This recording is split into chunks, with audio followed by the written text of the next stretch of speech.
हे वातावरण आमच्या नेत्यांचं वातावरण नाही, आमच्या नेत्यांकडे बघून झालेलं वातावरण नाही। 3.5 वर्ष 2022 सालापासून मुख्य नेते आदरणीय एकनाथजी शिंदे साहेबांची जी प्रतिमा ही महाराष्ट्रामध्ये शिवसेनेचे मुख्य नेते म्हणून तयार झालेली आहे। साहेबांनी जे निर्णय घेतले, साहेबांनी जे काम राज्यामध्ये मुख्यमंत्री म्हणून आणि आता उपमुख्यमंत्री म्हणून केलं, त्यांच्याकडे बघून आज सगळे लोकांचा ओढा हा शिवसेनेकडे आणि धनुष्यबाणाकडे या ठिकाणी आलेला आहे। त्यामुळे या सगळ्याचं श्रेय आदरणीय एकनाथजी शिंदे साहेबांना आहे। आणि सांगली मिरज कुपवाड नगरवासियांना सुद्धा माझी हात जोडून विनंती आहे की ती व्यक्ती 24/7 काम करते आहे, दिवसातले 18 19 तास काम करते आहे। आणि असं असताना त्याला त्यांच्या या पूर्ण महाराष्ट्रातल्या दौऱ्यामुळं जरी येता आलं नाही तरी त्यांनी एवढ्या धावपळीतनं आजच्या दिवसात या ठिकाणी मला इकडे पाठवलेलं आहे। आमच्या शिवसैनिकांनी घेतलेल्या कष्टाचं मोल, कष्टाचं चीज हे नक्की सांगली मिरज कुपवाड महानगरपालिकेतले मतदार 2 अंकी नगरसेवक शिवसेनेचे निवडून देऊन करतील असं वातावरण या महानगरामध्ये आहे। शिवसेनेच्या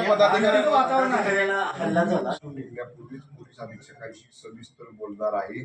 अशा पद्धतीचं जर कुणी आमची तक्रार दाखल केली करून घेतलेली आहे, पण त्यांनी ताबडतोब विशेष पथकं त्या आरोपीला शोधण्यासाठी पाठवावी। कुठल्याही राजकीय पक्षाचे जरी ते असले तर त्यांना शोधून काढावं।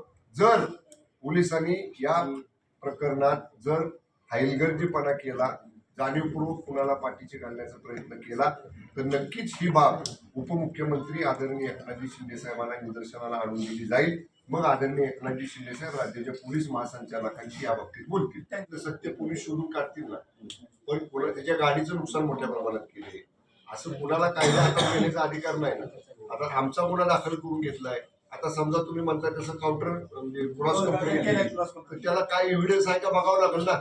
उगाच आपलं आम्हाला मारहाण करायची, आमच्या गाड्या फोडायची, आमच्या उमेदवाराला मारायचं आणि लगेच जाऊन पुढे क्रॉस कंप्लेंट दाखल करायची, त्याला काहीतरी एव्हिडन्स पाहिजे, त्याला काहीतरी पुरावा पाहिजे, त्याला काही सीसीटीव्ही फुटेज पाहिजे, काहीतरी असलं पाहिजे ना पोलिसांना गुन्हा दाखल करताना।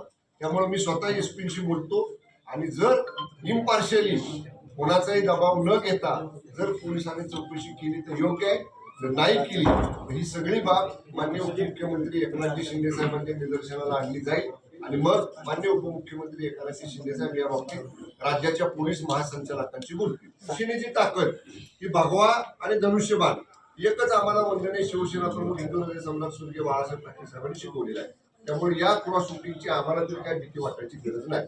मुंबई महापालिकेमध्ये राज ठाकरे आणि उद्धव ठाकरे एकत्र आल्यामुळे त्याचा परिणाम आपल्या महापालिकेवर होईल का आणि किती जागा आहे? मी तुम्हाला आपल्याला म्हटलं तसं 2-3 वॉर्डामध्ये मी जाऊन आलो। मालपूर महाराष्ट्र नगरला मी गेलो होतो, विक्रोळीला गेलो होतो, सूर्यनगरला गेलो होतो, घोडपदेवला गेलो होतो। या ठिकाणी तर मला पूर्ण शिवसेना आणि भाजपचे युतीमय वातावरण दिसतं। असं कुठंही मनसे आणि उभाटा यांच्या युतीचा काय फार मोठा परिणाम झाला असं तरी मला जाणवलं नाही। त्यामुळं मी आपल्याला सांगतो, बहुमताला आवश्यक असणाऱ्या संख्याबळापेक्षा कितीतरी जादा संख्याबळ हे भाजपा शिवसेना महायुतीचं असेल।